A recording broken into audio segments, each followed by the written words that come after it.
आज sentence improvement का test 4 करते हैं। तो पहला कह रहा है I would not have accepted anything accept A job in Europe. तो इसकी एक्सेप्ट सिवाय, इसकी स्पेलिंग होती है एक्सेप्ट। तो पहला नहीं होगा, एक्सेप्ट यहाँ पे होगा और सभी गलत हो जाएंगे, तो आंसर आ जाएगा B. Slow and steady, slow and steady जो है एक कहावत है, सिंगुलर में यूज होता है।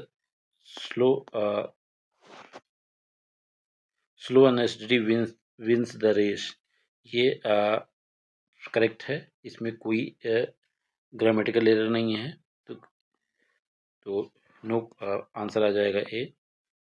How many sum had you solved so far. अब देखो हैड आया है, हैड प्लस V3 होता है, तो इसमें भी सॉलिड होना चाहिए, तो आंसर हैड आया तो ये सॉल्व होना चाहिए सॉलिड, तो पहला नहीं होगा, तो इसमें ये नहीं होगा, ये नहीं होगा, आंसर सी होगा, आंसर हो जाएगा सी। He sharpened his pencil but the lead as soon as he started writing। अब कहता है इसने he sharpened his pencil but the brick broken। lead brick broke past past present में है, तो पास्ट प्रेजेंट में सेंटेंस चल रहा है, तो यहाँ से ब्रोकन की जगह पे ब्रोक होना चाहिए। ठीक, तो लेड बी हो जाएगा, answer B. I found my bag, I found जो होता है वर्ब, फाउंड वर्ब के साथ जीरेंड आता है, जीरेंड मीन्स वर्ब में ING लगना, तो फाउंड प्लस वर्ब में ING तो लेइंग हो जाएगा, आंसर हो जाएगा C. The manager assured the employee that none of them. आप देखो will be dismissed by someone हो जाएगा, तो डिसमिस्ड हो जाएगा, तो डिसमिस्ड तो आना ही चाहिए, तो ये नहीं होगा, बी नहीं होगा। वुड हैव बीन डिसमिस्ड, इसका मतलब होता है कर दिया जाना चाहिए, तो मतलब तो ये भी नहीं होना चाहिए, आंसर आ जाएगा A, would be dismissed.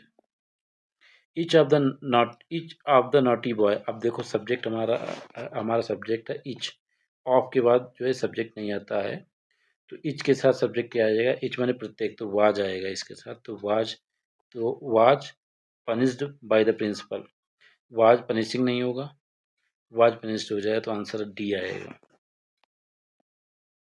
A good breakfast very energy needed by you. एक गुड ब्रेकफास्ट वेरी एनर्जी। अब देखो एक गुड ब्रेकफास्ट सब्जेक्ट हो गया हमारा, इसके साथ आना चाहिए गिव्स, सिंगुलर है, तो बी आंसर नहीं होगा, इसमें दिए सेंटेंस में भी गलती है, तो सी नहीं होगा। Gives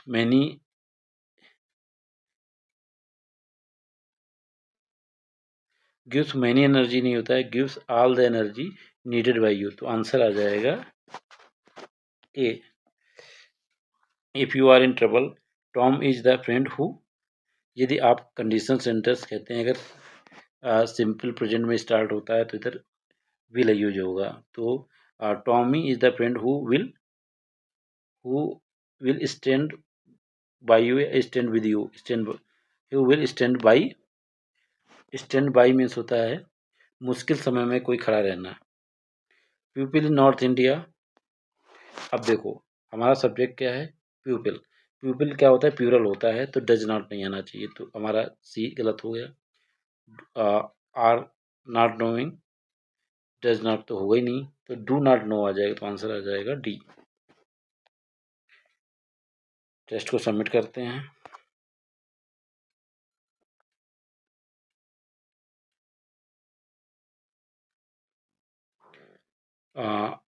10 out of 10 questions correct हैं।